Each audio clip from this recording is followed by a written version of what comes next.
Has Razer made a flagship to compete with the other cell phone juggernauts? Can their goodwill as a premium PC hardware enthusiast translate into the tech space? Well, let's find out.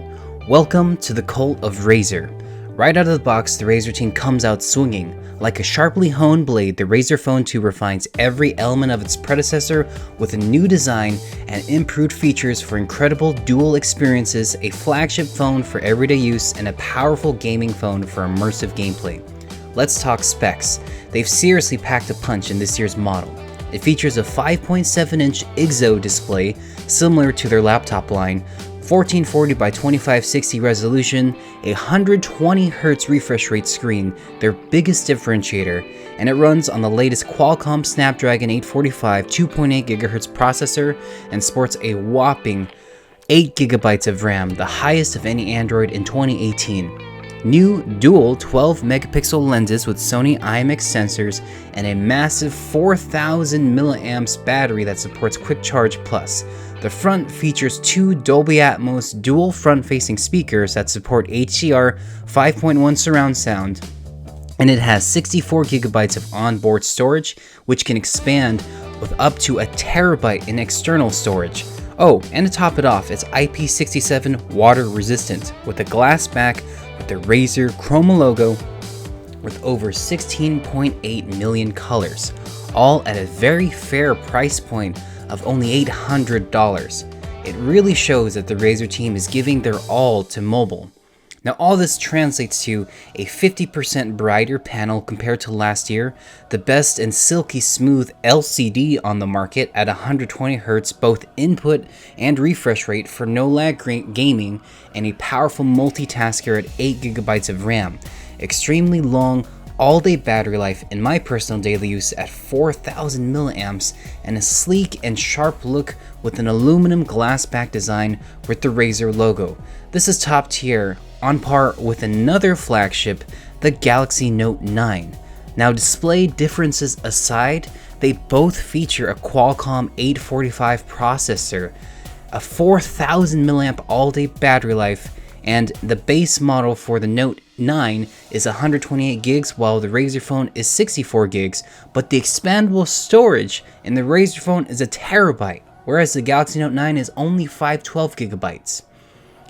And this includes 6GB of RAM in the Note 9 base model, whereas in the Razer Phone base model it has 8GB of RAM. To get 8GB of RAM in the Note 9, you'd have to pay $1,300. So you're packing premium features and specs targeted to performance, refresh rate, audio, cooling, battery life for $800.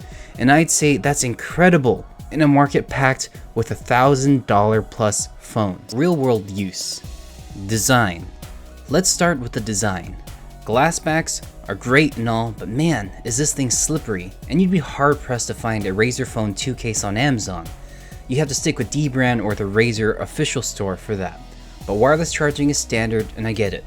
This has the same footprint as any iPhone Plus model, the Galaxy Note 9, or the iPhone XS Max, so for those who've gotten used to that, you won't have to worry about the impact whatsoever.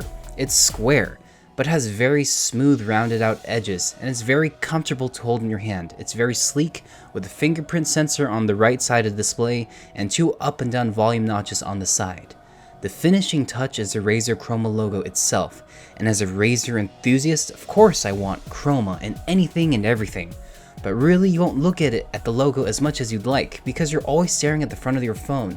And when you place it down, most of the time it's screen up. Customability options are great though with the logo, with spectrum, breathing, and static colors. Now the chroma logo is to show off, and usually my conversations go with my friends, "Look, how cool this is." Yeah, cool. And that's it. Razer features low, medium, or high battery use for the logo. Most of you will probably choose medium, and yes, it has the highest battery in the industry, but even with that, you don't want to waste on a light that you barely see on the back. You can run it all the time, but I really haven't. One drawback seems to be the antenna that's strewn in. It's caught a lot of random clothes or thread or hairs, so be careful. Now this can easily be solved with the case. It's a very minor criticism, but possibly a greater challenge in the long term. A greater challenge in the long term are the speaker grills. I've had specks of dust that just get caught in the grill that aren't easy to remove, so be careful not to get too much dust or crumbs in the grill. Some light scotch tape or canned air can really take care of your device and might be needed. The two front-facing speakers do cut out a lot of the screen real estate that you're used to looking at with the Note 9 and the bezel-less iPhone, but I don't mind it as much as I thought I would. You'll find yourself actually holding the phone by the bottom speaker quite often as you browse or read through content. Look, it's two-finger grip. It's pretty comfortable versus having to have your hand wrap around the phone all the time. Display. My eyes literally thanked me the first time I saw a 120Hz panel. I went, whoa. It's been described as buttery smooth and silky fast, and you have to see it to believe it. But the best way to describe it is an immense comfort the first time you see this display on mobile. And here's the best way to experience it. On your phone right now, go ahead and turn on night mode or the blue light filter, and the feeling you get in your eyes strain dissipates without you realizing that you've been straining your eyes in the first place. The minute you turn on this effect, your eyes are less strained and they feel like they've thanked you. And that's the same here with the 120Hz panel. At its worst, we hate lag, delays, jagged transitions on any desktop or mobile experience. So what's the opposite of that? Blazing fast and smooth. And this frame rate speaks volume to it. Razer claims this phone to be a flagship phone for everyday use, and there are clear reasons to choose and use 120Hz setting and to even leave it on all the time. Every day I read the latest headlines, email, newsfeed, status update, articles, and I'm transitioning between 8 to 10 different apps. You'd be surprised how much time you're scrolling or opening up new apps, multitasking, and seeing these animations or texts fly by. So for the everyday user, getting double the frame rates on your screen is very apparent. Ask any PC gamer, refresh rate is everything, secondary to the highest resolution.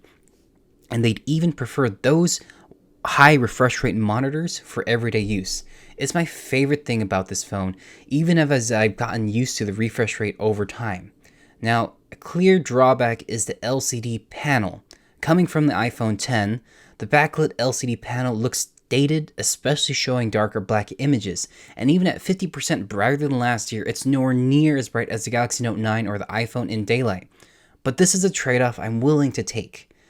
And it's still as beautifully an HD screen as ever, and you'd only get the grass greener effect looking at different OLED panels in hand. Otherwise, text and images are as sharp and as HD as ever. Now, gaming. This phone was built for gamers, with the additional benefit of going mainstream with all their innovations. But, as we learned with Diablo Immortal, what, do you not have phones? Mobile gaming still has a long way to go before being taken seriously. Now, going to the Razer Cortex, you get a curated list of 120Hz display games featured, and I really appreciated the curation because I want to flex the phone and all it has to offer. They indeed ran smoothly through a combination of the Qualcomm 845 chip, 8 gigs of RAM, and the frame rate. I've been able to have surprising fun on PUBG Mobile, getting all those kills. Now, if you're making comparisons to other phones, just remember the Razer phone has to push double the frame rate versus other phone makers, and that's an enormous task with any processor or RAM. The phone never got scorching hot in any way, and only warm. In the hands, it's never uncomfortable, which is a clear strength to Razer's vapor chamber cooling that you've seen in their most recent line of laptops and now their phone. Let's talk about speakers. The audio blasts loud. Now, a little strange that they went full USB-C, especially where the Note 9, kind of pitched as another gaming device, still has a headphone jack, but they at least include an adapter. Now, I have a ton of Bluetooth and wireless speakers around the house, but when I'm in a morning craze getting ready or rush, or I just want to show a brief YouTube clip or newest Spotify single to my friends, this is where the front-facing speakers really shine. They're louder than any stereo widening or iPhone XS and the speaker improvements that the Note 9 had, which is an awesome to gloat. And they sound fantastic. I'm usually never in a situation to want or need to blast it that loudly. You can fool most people who think you've bought maybe a personal Bluetooth speaker. In short, you'll be very pleased. And before I forget to mention, it has IP67 waterproof rating, which is a tremendous improvement over last year, especially in rainy or misty Seattle. It's incredibly difficult to waterproof speakers that have two grills, but they did it.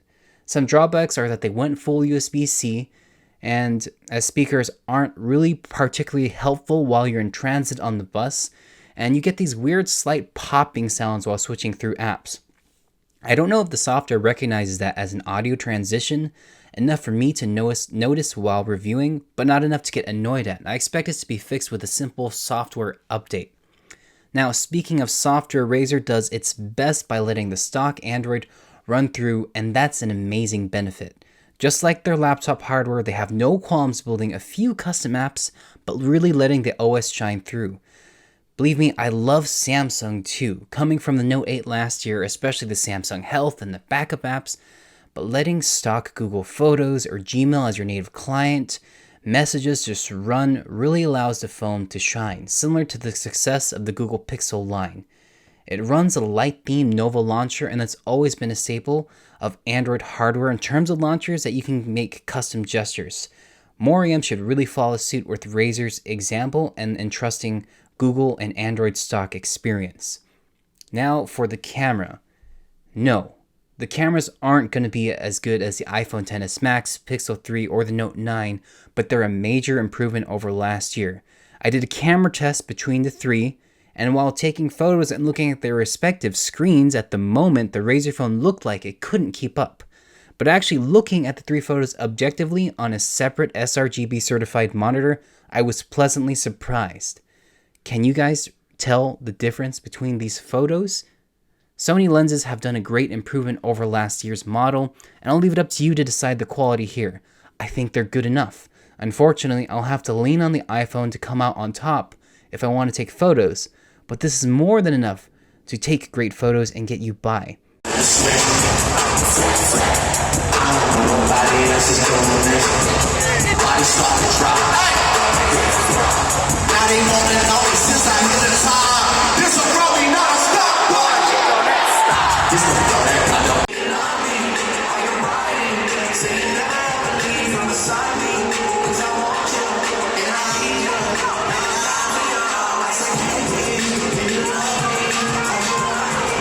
And remember, the phone is targeted to performance and gaming, so you have to decide what trade-offs you're willing to deal with, and by no means is this a terrible camera. Closing thoughts, the cult of Razer. Now, I was on edge if the Razer phone was really worth it, and I'm happy to say I'm blown away at the performance, buttery smooth display, and overall design and experience that the phone has to offer. There's no other way to put it. At $800, this competes with the likes of a $1,300 Galaxy Note 9 and even beats it on many performance levels. I'm scared for my life to drop it as it doesn't have much support in terms of third-party hardware, third-party cases, having economies of scales that the juggernauts have to offer. There's no financing options or buy one get one deals, but this phone is a truly fantastic showing by Razer. Ever since my first RGB mouse, I had to have an RGB keyboard, then a laptop, an RGB mouse pad, and now even a mobile phone. As a collector who wants every part of a collection, RGB is my guilty pleasure. Tech enthusiast, flagship powerhouse user, the Razer Phone 2 passes every single mark with very few compromises. I'm glad a phone like this exists to innovate in what feels like a stagnated mobile market and improvements, and I can't wait to see what the Razer team brings next. Let me know what flagship you decide in the comments, and we'll see you in the next video.